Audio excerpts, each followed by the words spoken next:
राजस्थान में 7 विधानसभा सीटों पर उपचुनाव होने वाला है और ऐसे में सभी पार्टियां अपने अपने तरीके से चुनाव में जुट गई हैं। एक सीट, हॉट सीट जिसको कही जा रही है, वो है दौसा। वहां पर किरोड़ी लाल मीणा के भाई जगमोहन मीणा को टिकट दिया गया है। वहीं दूसरी तरफ कांग्रेस से जो है सचिन पायलट को मुख्य भूमिका में देखा जा रहा है। आज हमारे साथ इसी मुद्दे पर बात करने के लिए मौजूद हैं सर बहुत बहुत स्वागत है संवाद में। धन्यवाद बहुत बहुत। सर ये बताइए, दौसा में किस तरीके से क्या प्लान है, किस तरीके, क्योंकि दौसा में सचिन पायलट का भी वर्चस्व कहा जाता है, बातें चल रही हैं, और किस तरीके से उनके गढ़ को किरोड़ी लाल मीणा साहब और पूरी भारतीय जनता पार्टी ढहाएगी? भारतीय जनता पार्टी दौसा में बहुत मजबूत स्थिति में है। हमारा बूथ स्तर, मंडल स्तर और जिला स्तर का कार्यकर्ता आश्वस्त है कि हमने जो दौसा में काम किया है और हमारे जो प्रत्याशी है श्रीमान जगमोहन मीणा जी, वो एक स्वच्छ, साफ, सौम्य, शालीन व्यक्तित्व के धनी है। निश्चित रूप से उनको उम्मीदवार बनाने से भारतीय जनता पार्टी दौसा का कार्यकर्ता अपने आप को गौरवान्वित महसूस कर रहा है। वो एक ज़मीन से जुड़े व्यक्ति है और डॉक्टर साहब किरोड़ी लाल जी मीणा ने भी वहाँ बहुत मेहनत की है। निश्चित रूप से दौसा में भारतीय जनता पार्टी अपने विकास के दम पे और अपने काम के दम पर निश्चित रूप से जीतेगी। सर, वह जातिगत राजनीति भी एक फैक्टर रहता है, पूरे देश में ही है।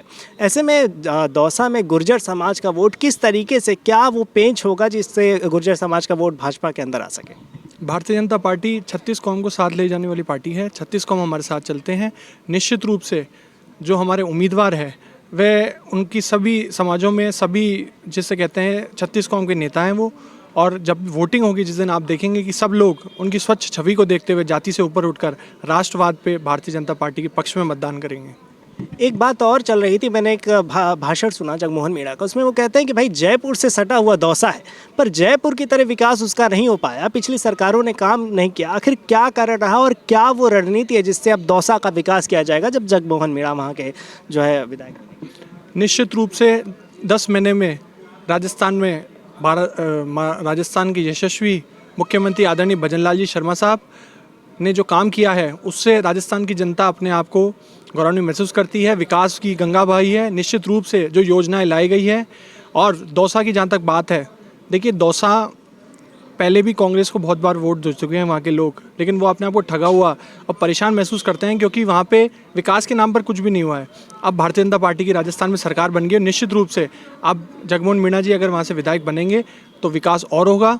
संगठन स्तर पर भी माननीय मदन राठौड़ जी के नेतृत्व में और हमारे प्रभारी डॉक्टर राधा मोहन दास अग्रवाल जी के नेतृत्व में हमारा वहाँ कार्यकर्ता अपने आप मजबूत है। हमने वहाँ रणनीति बहुत मजबूती से बनाई है। यहाँ पर हमारी मॉनिटरिंग की टीम भी बनी हुई है। जो वहाँ पे समस्याएं आती हैं चुनाव के समय, उसको भी हम निस्तारण बहुत जल्दी जल्दी करा रहे हैं। निश्चित रूप से दौसा भारतीय जनता पार्टी अच्छे मार्जिन से जीतेगी।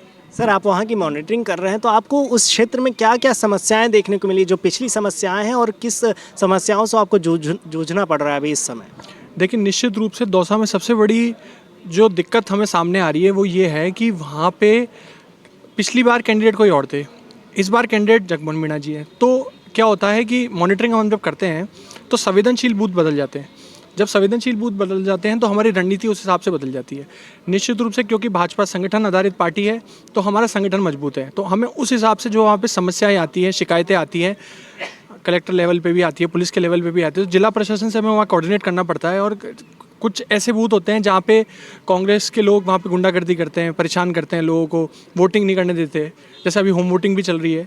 तो उन लोगों की समस्याओं को निस्तारण करते हुए राजस्थान से यहाँ पे हमारे प्रदेश कार्यालय से वहाँ पे एक टीम बनी हुई है, राजस्थान के यहाँ प्रदेश कार्यालय में भी टीम बनी हुई है। उन प्रॉब्लम्स को सॉल्व किया जाता है और वहाँ पे लोगों को भयमुक्त वोटिंग के लिए आगे लाया जाता है। एक आखिरी सवाल है सर, पूरे राजस्थान में पेपर लीक का मामला हमने सब दिन देखा कि किस तरीके से बढ़ रहा है। उस पर किरोड़ी लाल मीणा जी का जो एक्शन था वो उन्होंने उठाया, पर क्या आप सरकार इस पर अब कोई बड़ा एक्शन लगे जिससे पेपर लीक आगे ना हो? निश्चित रूप से आप देखेंगे कि 13 तारीख के बाद जब वोटिंग खत्म हो जाएगी, 23 तारीख को जब नतीजे आ जाएंगे तो आप देखेंगे बड़े बड़े मगरमच्छ भी जेल जाएंगे। और माननीय किरोड़ी लाल जी मीणा ने जो मुद्दे उठाए थे निश्चित रूप से वो सही थे और सरकार उन पर बहुत गंभीरता से काम कर रही है। और आप देखेंगे 23 तारीख को जब नतीजे आएंगे और 13 तारीख को जब वोटिंग होगी तो भारतीय जनता पार्टी के लोग पक्ष में मतदान इसलिए करेंगे कि भारतीय जनता पार्टी ने इन पेपर लीक के मगरमच्छों को भी पकड़ेगी, मछलियों को भी पकड़ेगी, कोई भी इसमें जो दोषी होगा वो छोड़ा नहीं जाएगा। बिल्कुल। अब देखने वाली बात होगी कि जनता का क्या फैसला होता है, वो तो 23 तारीख को क्लियर हो जाएगा, पर इस मुद्दे पर आपकी क्या राय है हमें कमेंट में ज़रूर बताइएगा। और देखते रहिए संवाद, भारत का भारत के लिए।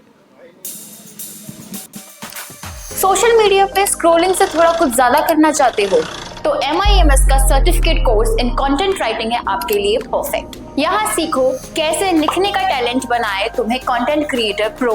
ब्लॉग्स, आर्टिकल्स या सोशल मीडिया कैप्शंस, सब कुछ लिखना आसान हो जाएगा। प्रोफेशनल राइटर्स से टिप्स लो, क्रिएटिव लिखना सीखो और अपने पैशन को करियर में बदलो। तो देर मत करो, एनरोल करो अभी certificate course in content writing में और अपने आइडियाज को करो वायरल।